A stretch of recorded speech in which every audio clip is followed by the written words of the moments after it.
All right, y'all, before we get into this video, please ignore how rough I look. I look rough, I feel rough, I sound rough. It has been a month, okay? It's been a rough month. And I want to first off thank everyone who has been texting and calling and sending messages, checking in on how we're doing. Lilac just got over COVID. She's not even fully over it yet, and I'm gonna go into detail about what it was like for such a 3-month-old to get COVID and what it's been like for me as a postpartum mother, what happened to my milk and all of that with COVID, and how the rest of the family is doing. But first, I want to go in chronological order because so much has happened in April and May. Good stuff too. Really great stuff has also happened, like Lily's birthday and graduation. So I don't want to be overly negative. It's been, a lot of wins as well. However, sickness-wise, health-wise, and not just health-wise, but like our home has also gone through it. So it started about a month ago in April when Lily brought some strep-like virus home. I don't know if it was strep or just something similar to it, but it converted into an ear infection. And I also got that strep or throat issue or whatever it was. It came back negative for strep, but it felt just like it. Anyway, it converted to an ear infection for both of us. And I think my head just wasn't altogether there, taking care of the baby and everything. And I didn't read the bottle super carefully of the medication. And instead of taking the amoxicillin twice a day, I ended up just taking it once a day. And about towards the end of my antibiotics, I'm like, why is my ear infection not going away? And it just got so bad. And I realized I had been taking my medication all wrong. So that actually took a really long time to get over. I also told you guys that I was going to be getting an IUD. And I was actually really scared to do this because I've never had an IUD before. It was my first time, and I needed it for two primary reasons. One, obviously, being birth control, but the second was that I really needed to try and see if I could manage my PMDD, which is a severe form of PMS, which causes extreme mental health issues, via the IUD, which would help me skip or heavily decrease the impact of my periods. So I got it about 3.5 weeks ago, y'all. And it was so painful that those first 2 weeks I was cramping so heavily. But what's really worrisome for me is that, again, now we're 3.5 weeks in, and I have not yet stopped bleeding. I am still bleeding profusely, which, I don't feel like that's normal. I'm going to go get checked out by the doctor next week to see what's going on, but I've been losing a lot of blood. So I kept thinking it was eventually going to slow down and stop, and it hasn't. So I'm getting a little worried and concerned because no form of birth control suits me, and y'all know Lilac was a surprise blessing, and I love her. I just don't necessarily want other surprises, so we'll see. I hope I can get this bleeding under control, but that happened. Then I had to get a freaking root canal, which is a dental procedure that hurts so bad. And mind you, I'm barely sleeping at night still because Lilac wakes up every 3 to 4 hours. And I can really only take ibuprofen right now because I'm breastfeeding my baby. And so the root canal actually made me really upset because the problem is that the person who had done it the first time my dentist did not do a good job, and therefore it had to be redone. And so I was really frustrated that had to even happen. Lily's in the back, so excuse any noise. But she does look super cute right now, so maybe she'll jump on camera. But yeah, so right after the IUD, I have to get a root canal. So I've been in pain, and a few days after the root canal, I get food poisoning. So, I mean, it's been a lot.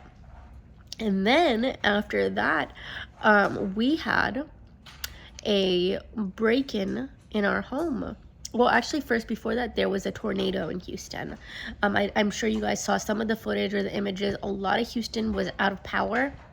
And a lot of Houston actually not just was out of power, but sustained quite a bit of damage. And so for us, we didn't have too many issues. We had previously severe rains and winds that had knocked part of our fence down, and we're still needing for that to get rectified. The guy's just been really busy. But also we had a massive tree fall over. Like, I'm talking like 40 foot. So it was huge. And it broke down, and the goats were super happy about it because they got to eat all of these leaves. But yeah, we didn't get the worst of it. A lot of Houston got so much worse. But I think what ended up happening is that because of the tornado and a lot of houses were out of power, we actually had a break-in attempt a few days after that. My house was really dark, and I actually had been home alone with the girls all day. And Nosh literally just got home from like a boys' trip that day, and literally 30 minutes after he arrives, we hear this loud noise at the in our house. And we're constantly hearing loud noises because of like our goats, but this was extremely loud. So Nosh went running out, and he checks the camera and he realizes there was a break-in attempt. And what happened is the guy tried to break our window, saw our camera recording, and ran. My theory is, now the police was like, oh, the police, what they think is that this was a test run. They're trying to check our response time. They're trying to check how our house reacts, how we react as owners, and trying to plan like their next attempt. My theory on this is that they were probably trying to hit a lot of houses, trying to see who was out of power and seeing who would be an easy break-in attempt, because a lot of people have been out of power for so many days that they went to go stay at like a hotel or something. So that's my theory. But regardless, first off, I was so shook. I was so shook because I truly felt like, what if Nosh hadn't been home? What if they had gotten in? Like, I just kept playing what if scenarios in my head. And I could see that Nosh was very scared too, because of course all of his girls are at home. So he spent the next several days increasing our security, adding more and more security all over the house. He spoke with all the neighbors. We were not the only house that got hit on our street. We got more. So luckily the police has been helpful. They've been patrolling our street a lot more as well. And hopefully this does not happen again, because it felt so violating to have someone break your door. I don't know. I'm just so grateful that they didn't get inside and that I wasn't alone. Sorry, I'm like speeding through, but like I just feel so sick. So I'm just going through it quickly.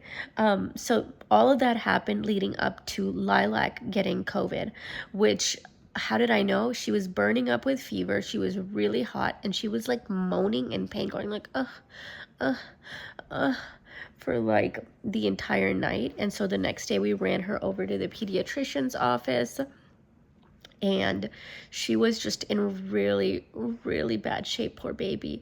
And when they swabbed her for COVID, I was like, okay, yeah, this is routine, whatever. And then when it came back positive, I just started like crying, because I had no idea what to expect in a small baby like this for COVID. And I will say, like the first 2 days were very rough for her. We had her on Genexa, which is like a variant of Tylenol or a different version, as well as a Motrin, alternating between those, and to break her fever. Shortly after she got it, I got it. So I'm still in the thick of it, guys. I've gotten like body aches, sore throat, coughing, loss of taste, congestion, nosebleeds. That was weird. Chills, just like waking up in like sweat. It's just been really bad, and Nosh has it currently. I think Lily's okay right now. I'm hoping it stays that way. Lilac has really seemed to come through the worst of it. She's still like not fully recovered. It was a lot for her little body to handle, and I'm pretty sure she had like intense body aches as well, just the way she was crying. And it was just so hard seeing her in that much pain. She's never been sick like this before. She's never even ran like a proper fever. This was like her first, like, she's had like low grade fever, but she's never had like a fever, a proper one like this before. So it was just really hard to see. And now what we're dealing with is just my body's been fighting through so much. All of these things, somewhere in the middle of this, like I mentioned, I also got food poisoning, but my body's been going through so much that my milk supply is down to like very, very low. And I don't know if it's gonna build back up once I get through all of this nightmare, or if it's just like permanently decreased. But pray for us, y'all. It's been a month. I'm tired of this. I just want to enjoy the summer, guys. My cousin's wedding is coming up, which I'm really excited about. And you know, we have a lot of fun summer plans that I just want to start enjoying. We just got to get better first. So yeah, if you made it this far, thank you. Keep us in your prayers, and appreciate y'all.